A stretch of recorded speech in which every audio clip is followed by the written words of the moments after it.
하나님 말씀 생각하겠습니다. 오늘은 시편 123편과 124편을 연속으로 생각하겠습니다. 여러분이 시편을 읽기 시작한 지가 상당한 시간이 흘렀는데 아직까지도 시편 읽고 있죠? 아마 이 두 편은 어저께 읽은 시편이라고 생각이 듭니다.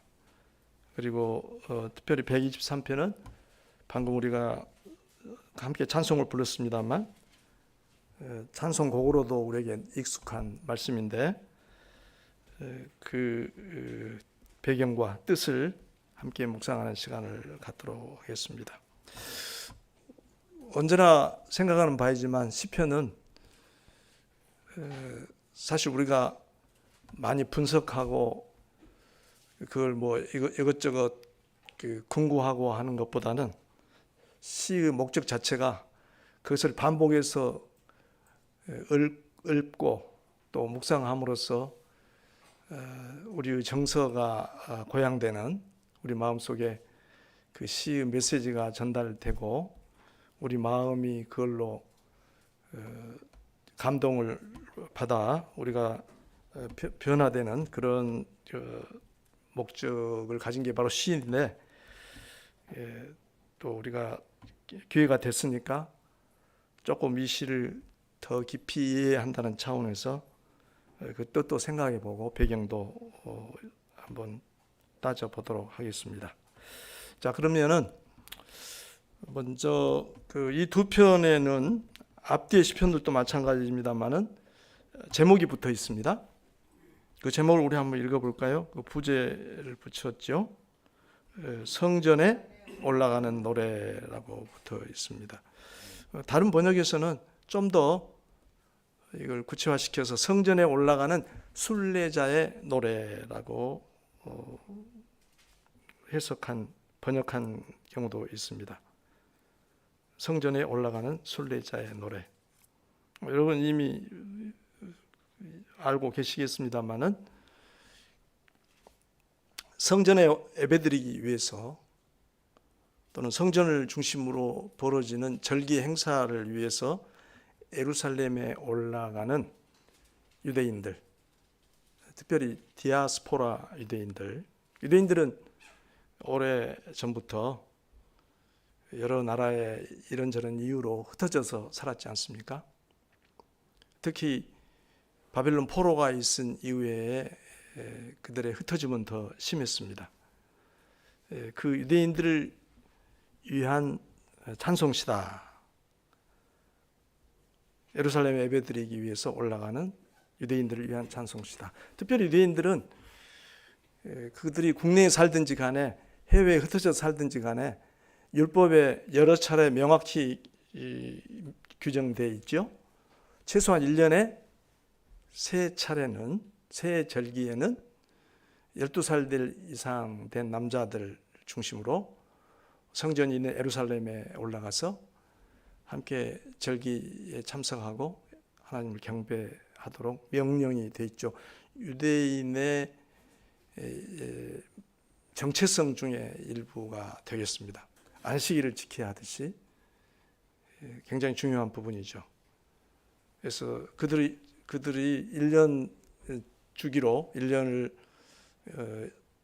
살아가는 동안에 이 세 차례의 여행은 물론 매번 안 갈 수도 있겠습니다만은 그들의 삶의 어떤 중심축이 되는 귀한 행사였습니다. 그럴 때 사용되는 노래로서 120편부터 134편까지 15편이 수록이 되어 있습니다. 주제들은 여러 가지가 등장하는데요. 오늘은 123편과 124편 보도록 하겠습니다. 아마 이 시편들은 여러 시대에 기록이 됐지만 포로에서 귀환한 이후에 수집이 돼서 시편에 실렸을 것으로 예상이 됩니다. 그러므로 이 시가 작시될 때의 상황과 또 포로기 이후에 이것을 수집해서 실었을 때의 상황은 조금씩 차이가 있습니다. 그것도 우리가 시편을 이해하는데 참고를 해야 될 것 같습니다. 하여튼 먼 길을 걸어서 예루살렘을 향해서 오는 순례자의 마음을 느껴보면서 함께 묵상을 해보도록 하겠습니다. 우선 123편을 우리 한 목소리로 읽은 다음에 생각해 보죠. 함께 읽어봅니다. 하늘에 계시는 주여, 내가 눈을 들어 주께 향하나이다. 상전의 손을 바라보는 종들의 눈같이, 여주인의 손을 바라보는 여종의 눈같이 우리의 눈이 여호와 우리 하나님을 바라보며 우리에게 은혜 베풀어 주시기를 기다리나이다. 여호와여, 우리에게 은혜를 베푸시고 또 은혜를 베푸소서. 심한 멸시가 우리에게 넘치나이다. 안일한 자의 조소와 교만한 자의 멸시가 우리 영혼에 넘치나이다. 뒷부분으로 가니까 눈물을 글썽이면서 눈에 눈물을 머금으면서 하늘을 향하여 낭송하는 그런 시처럼 느껴집니다. 우선 1절에 보니까 하늘에 계시는 주여, 내가 눈을 들어 주께 향하나이다. 이 짧은 한 구절에 벌써 그의 심정이 녹아들어서 우리에게 전달이 됩니다. 그는 먼저 하나님을 하늘에 계신 주라고 부릅니다. 다른 번역에 하늘 보좌에 앉으신 주라고 했습니다. 하늘 보좌에 앉으신 주라는 표현은 절대 주권을 가지시고 만물을 통치하시는 하나님을 묘사할 때 쓰는 표현입니다. 절대 주권으로 통치하시고 모든 자원을 다 가지신, 모든 자원의 원천이신 하나님을 향하여 그는 그가 탄원하고 호소할 바가 있어서 눈을 듭니다. 눈을 들어 주께 향하나이다. 시적인 표현인데 그의 마음의 표현이죠. 그의 심령이, 그의 온 존재가 주님의 도움을 바라며 하늘을 향하고 있는 모습을 묘사하고 있습니다. 2절에 보니까 그의 간절한 심정을 비유를 통해서 다시 한번 반복하고 있습니다. 상전의 손을 바라보는 종들의 눈같이, 여주인의 손을 바라보는 여종의 눈같이. 이제 시대가 바뀌어서 실감이 안 날지 모릅니다만 고대 사회에 상전의 손을 바라보는 종들은 눈을 떼지를 못했습니다. 상전이 어떤 필요가 있어서, 어떤 요구가 있어서 명령을 내리실지, 그리고 그의 존재와 그의 생존과 삶은 상전의 의지에 달려 있습니다. 그래서 늘 상전의 공급, 상전의 베품, 그것을 늘 그는 의존하고 바라볼 수밖에 없습니다. 상전, 그리고 여주인, 종은 그 상전의 명령과 공급을 바라보면서 한시도 한순간도 눈을 떼지 못하고 그를 바라봅니다. 그것을 빚어서 시인이 하나님을 향하여 하나님을 바라보는 그의 심정을 그렇게 표현하고 있습니다. 우리의 눈이 여호와 우리 하나님을 바라보며 우리에게 은혜 베풀어 주시기를 기다리나이다. 눈, 집중력을 얘기하죠. 집중해서. 여기서는 눈으로 표현됐지만 그의 전 존재입니다. 그의 모든 의지, 그의 의식이 주님을 향하고 있습니다.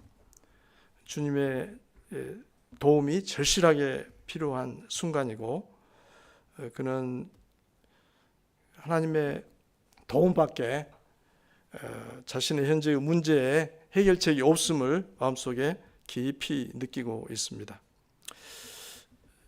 그것은 이제 그의 모습이고요. 그의 몸에 그가 신체적으로 나타내는 모습이고 신체 언어지요. 이제 그 다음에 그는 말의 언어로, 입의 언어로 얘기를 합니다. 3절에 여호와여 우리에게 은혜를 베푸시고 또 은혜를 베푸소서. 두 번 반복을 했죠. 똑같은 말을. 우리에게 은혜를 베푸시고 또 은혜를 베푸소서. 주님의 의지, 주님의 개입, 주님께서 돌봐주심 아니고는 지금 그가 처한 현실에서 벗어날 수가 없고 해답을 얻을 수가 없습니다. 우리 개정에서는 은혜라고 번역된 이 부분을 고쳐지기 전에 개역에서는 긍휼이란 말을 썼습니다. 우리 성역 찬송 가사에도 그렇게 나와 있죠. 은혜라고 되어 있지 않고 긍휼을 베푸소서 이렇게 되어 있고, 또 최근에 나온 번역들에서는 자비라는 단어로 대치를 했습니다. 같은 얘기들인데 은혜는 좀 더 포괄적이라고 한다면 긍휼과 자비는 몹시 어려운 상황에 있는, 몹시 군급한 상황에 있는 그를 도와달라는 의미에서 그렇게 표현하는 말이 되겠습니다. 두 번이나 그것을 반복하고 있습니다. 은혜를 베푸시고 또 은혜를 베푸소서. 하나님께서 베푸시는 은혜야말로 현재 그 상황에서 가장 유효하고 또 확실히 의지할 수 있는 대책이 되기 때문입니다. 시인이 생각할 수 있는 최선의 치유책이라 할까요? 해결책이 바로 하나님의 은혜에 있습니다. 2절로 다시 돌아가서 은혜 베풀어 주시기를 기다리나이다. 그의 상황은 오랜 기다림이 필요한, 하나님께서 행동하실 때까지, 그들을 위해서 행동하시고 개입하실 때까지 그 기다림은 계속되어야 하는 그런 기다림인 것 같습니다.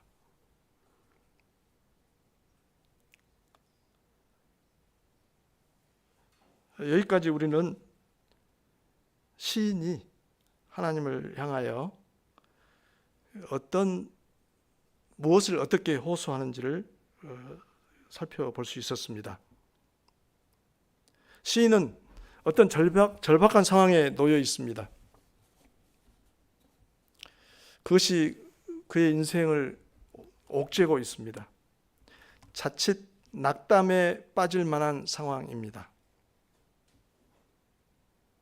그러나 그는 절대 주권을 가지신 하늘 보좌에 앉으신 하나님을 바라봅니다.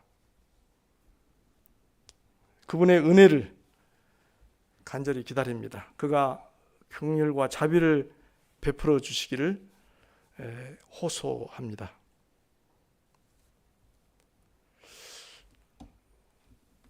우리의 삶에서, 우리의 일상에서 때때로 우리에게 낙담을 불러일으킬 만한 일들을 우리는 만나기도 합니다. 정말 마음이 너무나 아프고 꼬꾸라져 가지고 정말 어디에 마음을 둬야 할지 우리 마음속에 깊은 걱정과 염려가 우리를 뒤덮는 그런 순간을 맞이할 때가 있습니다. 그럴 때 우리의 마음을 치유할 수 있는, 우리의 마음을 둘 수 있는 대상은 어디입니까? 주님을 우러러서 간절히 그분의 은혜를 구하는 것이 아니겠습니까?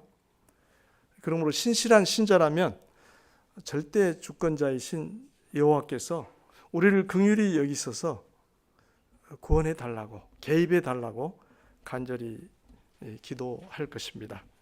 그것이 우리의 신자의 특권이고 우리 신자의 믿음의 표현이 되겠습니다. 나머지 부분에서는 시인은 자신이 처한 상황에 대해서 간단히 묘사하고 있습니다. 시인이 간절하게 주님께 간절하게 그의 어려움을 호소하고 있는 상황은 무엇입니까? 우리 한번 살펴보도록 하겠습니다. 3절 하반절부터 보면 이렇게 표현이 되어 있습니다. 심한 멸시가 우리에게 넘치나이다. 안일한 자의 조소와 교만한 자의 멸시가 우리 영혼에 넘치나이다. 3절에서는 심한 멸시가 우리에게 넘치나이다로 간략하게 대강을 말했고, 4절에서는 그 멸시의 원천이 무엇인지, 그 멸시의 출처가 어디인지를 더 넣어서 밝혔습니다. 멸시라는 말이 반복되고 있습니다. 그리고 안일한 자의 조소라는 말이 반복이 되어 있죠. 멸시와 조소. 예루살렘에 예배드리기 위해서 올라가는 유대인, 특별히 디아스포라 유대인들을 위한 시라는 점을 생각할 때 그가 멸시와 조소를 언급한 것은 무엇을 의미할까요? 우리는 그가 일상으로 만나는, 그가 일상 겪어야 되는, 그가 살고 있는 사회의 모습을 상상해 볼 수가 있습니다. 누가 자기 고장, 조상적부터 하나님께서 물려주신 그 팔레스타인 고향 땅을 떠나서, 가나안을 떠나서 외국에서 살고 싶겠습니까? 불가피하게 그들은 외국에 흩어져서 살고 있는데, 그들은 흩어져 있는 그 사회에서 나그네입니다. 우리가 베드로전서를 쭉 요즘 여러분 강의 들으시면서 그것이 늘 강조되고 반복되는 걸 보실 텐데요. 그들은 나그네입니다. 그들은 그 사회에서 주류가 아니고 비주류입니다. 그리고 그들이 가진 신앙은, 여호와 하나님에 대한 그들의 경건한 신앙은 그들에게 환영받지도 못할 뿐 아니라 인정받지 못하는 경우가 대부분입니다. 그들이 가는 길은 애롭고 늘 위협을 당합니다.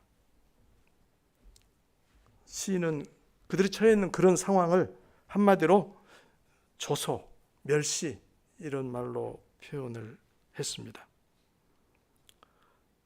오직 여호와 하나님에 대한 굳건한 신앙을 가지고 그들은 그 상황을 이겨가면서 하루하루 살아갑니다. 그들에게는 영원한 하나님 나라에 대한 영광스러운 소망이 있습니다. 그 나라를 바라보면서 그 상황을 이겨나갑니다. 그러나 성전에 올라가는 이 걸음을 하고 있는 이 순간만큼은 아마 어떤 의미에서 회한과 서름 같은 게 느껴질 수도 있습니다. 그 속에서 날마다 믿음으로 이기며 살아가는 그들의 삶에 대해서 일종의 그런 서름이라 할까요?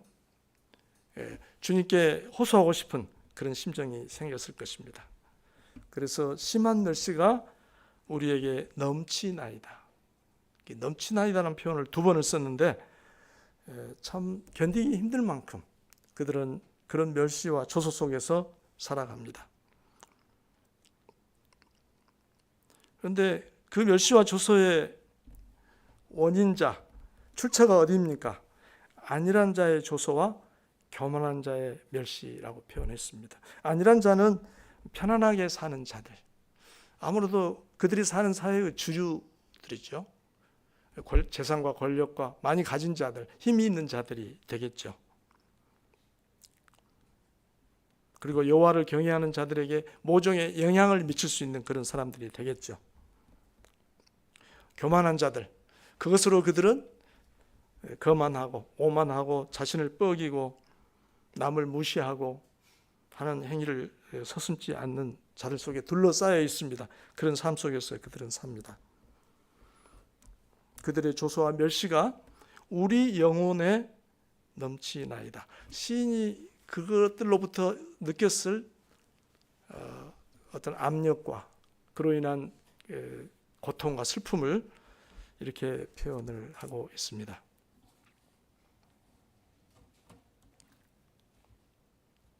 시편 123편에서 시인은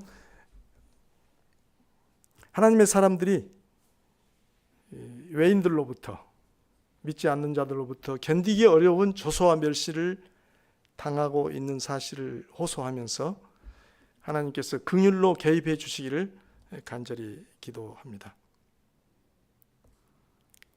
시인의 맥락은 그렇고 우리의 맥락은 어떻습니까? 시인의 것과 우리의 것은 사뭇 다르죠. 우리는 어떤 의미에서 시인의 이런 절박함이 그렇게 실감나게 느껴지지 않을 수도 있습니다. 그러나 자세히 우리가 살고 있는 현실을 쳐다본다면 우리에게 이 기도 역시 적실하다는 것을 마음에 깨닫게 됩니다. 특별히 우리 사회에서 하나님을 신실히 따르는 자로 살아간다는 것은 많은 어려움이 있습니다. 근래에 특별히 그리스도를 따르는 신앙은 공개적으로 무시를 당하고 조소를 당하고 배척당하는 그런 시대가 됐습니다. 그런 속에서 우리 자녀들도 영향을 받습니다. 그런 속에서 하나님의 신실한 교회를 또 세워가는 일 또한 어렵고 많은 장애가 있습니다. 그런 우리의 맥락을 생각한다면 우리는 이런 것들을 어떻게 대처해야 할 것인가? 하나님의 자비로 피신하는 것이 답입니다. 신실한 신자는, 그리고 신실한 교회는 하나님께서 이 세상의 조소와 멸시로부터 은혜로 구원해 달라고 부단히 기도해야 할 것입니다. 눈을 들어서 그분의 보좌를 바라보는 기도가 끊이지 않아야 할 것입니다. 이 기도는 신실한 종들이 절대 주권자이신 여호와의 통치와 공급에 절대적으로 의지하는 행위입니다. 특별히 우리가 공예배에 나올 때, 공적인 집회에 나올 때 이러한 심정으로, 이런 마음가짐으로 참석한다면 참 훨씬 더 우리 심령이 주님의 깊은 은혜를 누리게 되리라고 생각합니다. 우리 다시 한번 123편을 쭉 한번 읽어보도록 하겠습니다. 제가 설명은 많이 들었습니다만 이 시 자체가 우리에게 많은 메시지와 감동을 주기 때문에 그걸 느끼면서 한번 읽어보도록 하겠습니다. 같이 낭송합니다. 하늘에 계시는 주여, 내가 눈을 들어 주께 향하나이다. 상전의 손을 바라보는 종들의 눈같이, 여주인의 손을 바라보는 여종의 눈같이 우리의 눈이 여호와 우리 하나님을 바라보며 우리에게 은혜 베풀어 주시기를 기다리나이다. 여호와여, 우리에게 은혜를 베푸시고 또 은혜를 베푸소서. 심한 멸시가 우리에게 넘치나이다. 안일한 자의 조소와 교만한 자의 멸시가 우리 영혼에 넘치나이다. 아멘. 124편으로 넘어가도록 하겠습니다. 먼저 124편은 5절까지 읽고 생각한 다음에 나머지 절을 생각하겠습니다. 자, 5절까지 우리 한 목소리 읽어봅니다. 이스라엘은 이제 말하기를, 여호와께서 우리 편에 계시지 아니하였더라면 우리가 어떻게 하였으랴. 사람들이 우리를 치러 일어날 때 여호와께서 우리 편에 계시지 아니하셨더라면 그때 그들의 노여움이 우리에게 맹렬하여 우리를 산채로 삼켰을 것이며, 그때 물이 우리를 휩쓸며 시내가 우리 영혼을 삼켰을 것이며, 그때 넘치는 물이 우리 영혼을 삼켰을 것이라 할 것이로다. 두 편은 분위기가 조금 다르죠? 123편은 낙심을 떨쳐버리려는 간절한 호소가 되어 있다면 124편은 하나님께서 우리에게 그들에게 주신 구원을 회상하면서 찬양하는 그런 정조가 되어 있습니다. 1절부터 5절을 읽었는데 거기를 잘 보면 한 통입니다. 1절에서 이스라엘은 이제 말하기를 했고 5절에서는 어떻게 종결이 됐죠? 삼켰을 것이라 할 것이로다. 시인이 이스라엘을 향하여 요청하고 있습니다. 이렇게 찬양하라고 요청하고 있습니다. 그 찬양의 내용이 뭐죠? 여호와께서 우리 편에 계시지 아니하였더라면 우리가 어떻게 하였으랴. 이건 질문 형식입니다. 먼저 질문을 던지고 그 다음에 2절부터 5절까지는 답을 하는 그런 형식으로 되어 있습니다. 시인은 이스라엘을 향하여 이렇게 여호와의 구원을 찬송하라고 요청하고 있습니다. 할 것이로다. 간접 명령이죠. 그런 구조를 보면서 보도록 하겠습니다. 이스라엘은 이제 말하기를 이렇게 한 걸로 봐서 민족적 차원에서 이 시를 사용하도록 민족적 차원이 반영된 그런 시입니다. 물론 123편에서도 1절에서는 내가 눈을 들어 이렇게 1인칭으로 시작했지만 2절 끝부분에 가면 2절 중간 이후에 가면 우리의 눈이 우리에게 또 3절에도 우리에게 은혜를 베푸시고 우리로 공동체적인 시로 이렇게 변화가 됐었습니다. 124편은 이스라엘에게 이렇게 말하도록 이렇게 찬양하라고 요청하고 있습니다. 자, 질문과 대답 형식인데 1절의 질문을 우리 한번 다시 읽어보면요. 읽어볼까요? 여호와께서 우리 편에 계시지 아니하셨더라면 우리가 어떻게 하였으랴. 서로 호응하라는 겁니다. 이렇게 질문하고 그 다음에 2절부터 5절까지 답을 같이 해보고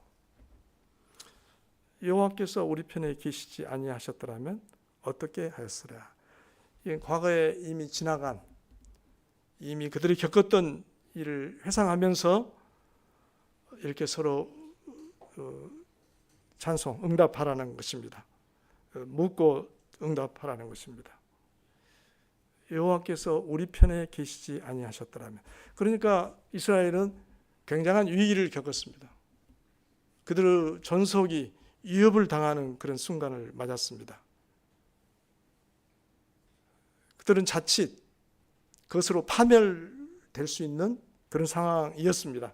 그러나 하나님께서 그들 편에 계셨기 때문에 돌아보니 정말 아슬아슬한 위기에 처했는데 돌아보니 하나님께서 그들 편에 계셨기 때문에 우리는 그 위기를 모면했다. 만약에 그렇지 않았다면 어떻게 하였으랴 하고 회상하는 것입니다. 그에 대한 답을 다시 보면 사람들이 우리를 치러 일어날 때 여호와께서 우리 편에 계시지 아니하셨더라면 그 말을 반복하죠. 사람들이 우리를 치러 일어날 때 여호와께서 우리 편에 계시지 아니하셨더라면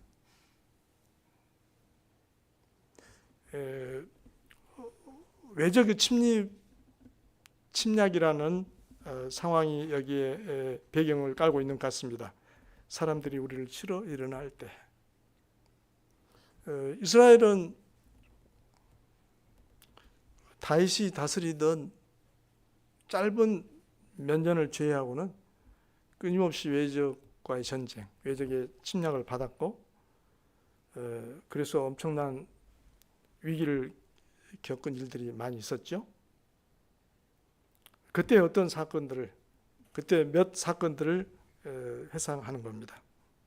그때 여호와께서 우리 편에 계시지 아니하셨더라면 자, 어떤 결과를 상상할 수가 있죠? 3절은 이렇게 얘기합니다. 그때 그들의 노여움이 우리에게 맹렬하여 우리를 산채로 삼켰을 것이며 그들의 노여움 그들의 아주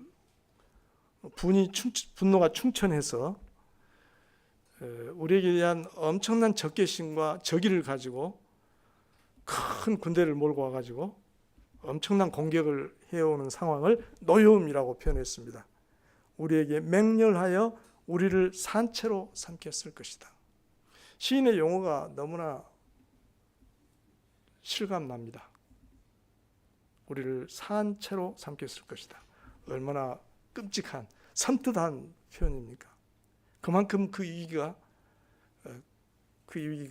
참 급했다는 얘기, 엄청난 심각한 위기였다는 사실을 표현한 거죠.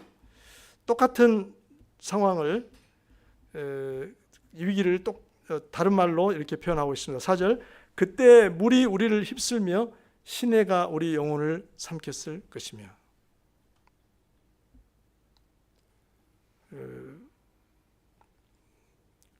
물이 우리를 휩쓸어서 그 물줄기가 우리 영혼을 삼켰을 것이며.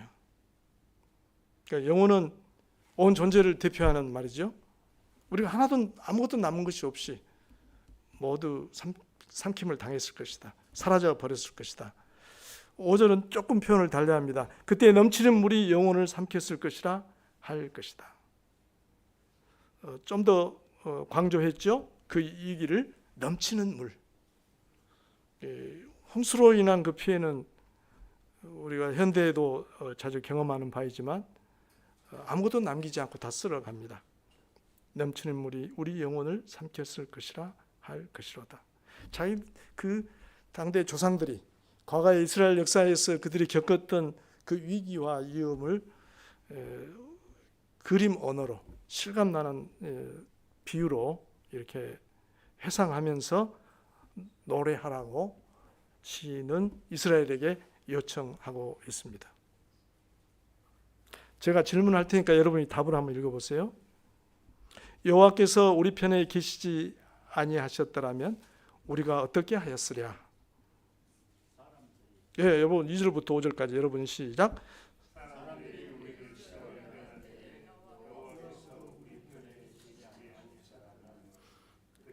그들의 노여움이 우리에게 맹렬하여 우리를 산채로 삼켰을 것이며 그때 물이 우리를 휩쓸며 시내가 우리 영혼을 삼켰을 것이며 그때 넘치는 물이 우리 영혼을 삼켰을 것이라 할 것이로다. 이것은 이제 이스라엘에게 요청하는 찬양을 요청하는 부분이고요. 6절부터 8절은 다른 말로 다시 한번 표현을 바꾸어서 찬송할지로다 하고 간접 명령으로 찬송을 요청하고 있습니다. 6절부터 8절 읽어보도록 하겠습니다. 우리를 내주어 그들의 이에 씹히지 아니하게 하신 여호와를 찬송할지로다. 우리의 영혼이 사냥꾼의 올무에서 벗어난 새같이 되었나니 올무가 끊어짐으로 우리가 벗어났도다. 우리의 도움은 천지를 지으신 여호와의 이름에 있도다.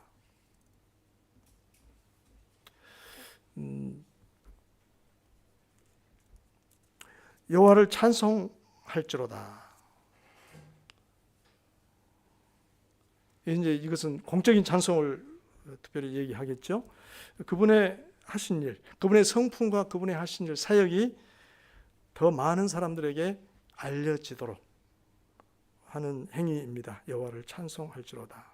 간접 명령을 하고 있죠. 그들이 찬송하는 주제는 5절까지 얘기했던 말을 좀 표현을 바꾸어서 여기서 다시 한번 반복하고 있습니다. 우리를 내주어 그들의 이에 씹히지 아니하게 하신 여호와를 찬송할지로다. 어떻게 이렇게 생생한 언어를 썼죠? 우리를 내주어 그들의 이에 씹히지 아니하게 하신. 요즘 청소년들이 쓰는 용어 같아요. 그죠? 씹힌다 이런 말 참 실감나죠. 그러나 굉장히 실감나게 다가옵니다. 여실하게 다가옵니다. 그들의 이에 얼마나 그 위기가 급박했던가. 그리고 만약에 그 위기를 넘어서지 못했다면 그 결과가 얼마나 심각했을 것인가, 처절했을 것인가를 당방에 느끼게 하는, 씹히지 아니하게 하신 여호와를 찬송할지로다. 7절도 마찬가지입니다. 우리의 영혼이 사냥꾼의 올무에서 벗어난 새같이 되었나니 올무가 끊어짐으로 우리가 벗어났도다. 새가, 저는 늘 새를 좀 부러워할 때가 있거든요. 새들이 아무 제약 없이 창공을 비상하는 모습 보면 너무 부러워요. 새가. 그런데 그 새가 올무에 걸려가지고, 올무에 걸려있는데 사람이 자기를 잡으려고 다가오고 있어요. 새의 마음을 우리가 다 분석할 수 없고 들여다볼 수 없지만 그때 그 두려움, 그 공포감은 얼마나 클 것인가를 가끔 상상해 보게 됩니다. 그런데 올무에서 벗어난 새같이 되었나니 올무가 끊어짐으로, 그 순간 어떤 원인에 의해서 올무가 끊어졌습니다. 그래서 거기에서 벗어났습니다. 언젠가는 집안에 잘못 들어와서 퍼덕이는 새 한 마리를 이렇게 잡아가지고 이렇게 구출해가지고 내보낸 적이 있는데 눈빛을 들여다본 적이 있어요. 그 심정을 읽어보려고. 읽혀지더라고요, 그 심정이.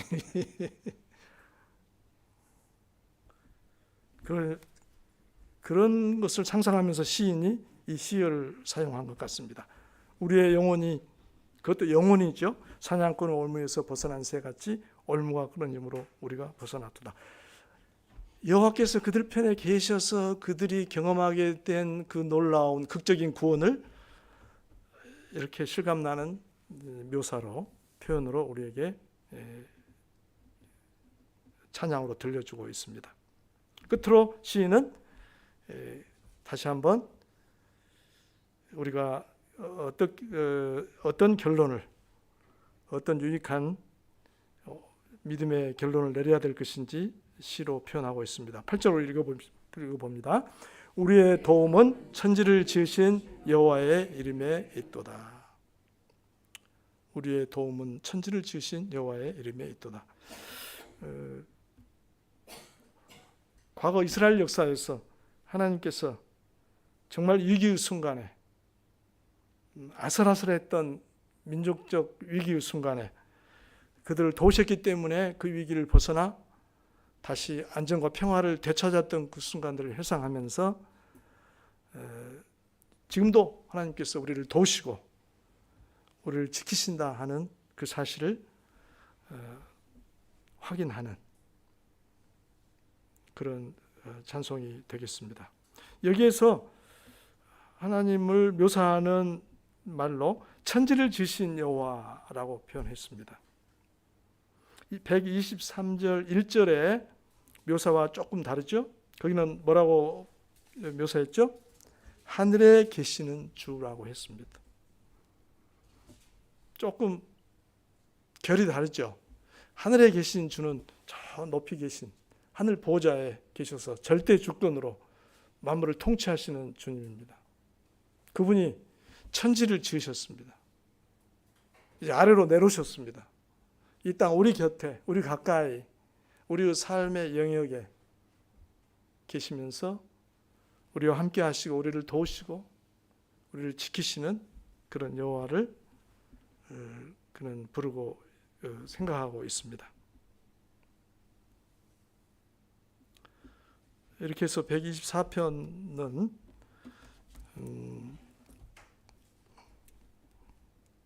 여호와께서 그들 편에 계시지 않았더라면, 원수들이 그들을 완전히 파멸시켰을 것을 회상하면서 여호와의 도움으로 그 위기 순간을 모면할 수 있었던 그 극적인 상황을 회상하면서 그들을 옥죄었던 올무에서 극적으로 풀어주신 창조주 여호와를 송축합니다. 이러한 구원의 감격과 확신이 성전에 올라가는 순례자의 심령을 가득 채웠을 것입니다. 우리도 일상에서 그래야 되지만 특별히 공적인 예배에 나올 때 이런 심정을 품고 발걸음을 할 수 있다면 참 좋겠다 생각합니다. 우리도 우리 일생을 돌아본다면 시인과 유사한 경험을 떠올릴 수 있을 것 같습니다. 그리고 그런 경험을 떠올릴 때마다 우리 역시 여호와 하나님에 대한 인식을 새롭게 하게 됩니다. 우리가 개인적으로 또 우리가 공동체적으로 겪어야 했던 어려움과 역경들을 생각해 보도록 하십시다. 그러나 그 속에서 천지를 지으신 주님께서 우리 편이 되셔서 자신의 백성된 우리를 구원하시고 돌보아 주셨기 때문에 우리가 그것을 잘 헤쳐나왔습니다. 저도 최근에 늘 이런 얘기 있을 때마다 얘기합니다만은 큰 질환을 2개를 겪고 5년을 잘 건강하게 지내온 것들을 생각하고, 아주 근래에는 제가 이 2편을 묵상하면서 생각났던 제 상황은 인도네시아에 가 있는 우리 손녀가 조금 어려움이 있어요. 적응을 참 힘들어하네요, 그곳에. 그래서 차라리 한국에 돌아가서 할머니 밑에서 한국 상황에서 학교를 다니면 어떨까. 거기 있으면 그냥 뭐 죽을 것 같다는 그런 표현까지 하면서 지금 그래요. 그러면서 이 2편을 그런 배경을 깔고 또 묵상을 했습니다만은, 우리는 주님을 굳게 의지하면서 흔들림 없이 전진할 수가 있을 것입니다. 주님께서 바울 사도를 통해서 그런 말씀을 하신 기억이 납니다. 고린도전서에 나오죠. 우리가 감당할 수 있는 시험 밖에 것이 없다 얘기하시고, 우리가 어려운 시험에 직면해 있을 때 우리에게 피할 길을 내셔서 우리가 능히 그 시험을 감당하게 하셨다, 이런 말씀을 하셨습니다. 이제 말씀을 마치도록 하겠습니다. 성전에 올라가는 순례자의 노래 2편을 통해서 하나님을 향한 우리의 믿음을 새롭게 해야 되겠습니다. 123편은 하늘에 계시는 주님께, 우리가 하늘에 계시는 주님을 바라보며 눈을 들어 바라보며 호소하는 시인의 심정을 담았습니다. 우리에게 낙담되는 일이 있을 때 주님의 은혜, 주님의 긍휼을 바라도록 하십시다. 123편은 천지를 지으신 주님을 생각하면서 그의 구원을 회상하고 있습니다. 창조주 하나님이 우리 편이고 그분은 지금도 언제나 우리를 도와주십니다. 이 2편의 메시지를 마음에 간직하고 날마다 주 안에서 승리하는 삶을 걸어가도록 하십시다. 기도하겠습니다. 자비하신 우리 주님, 오늘 저희에게 귀한 말씀 주셔서 감사드립니다.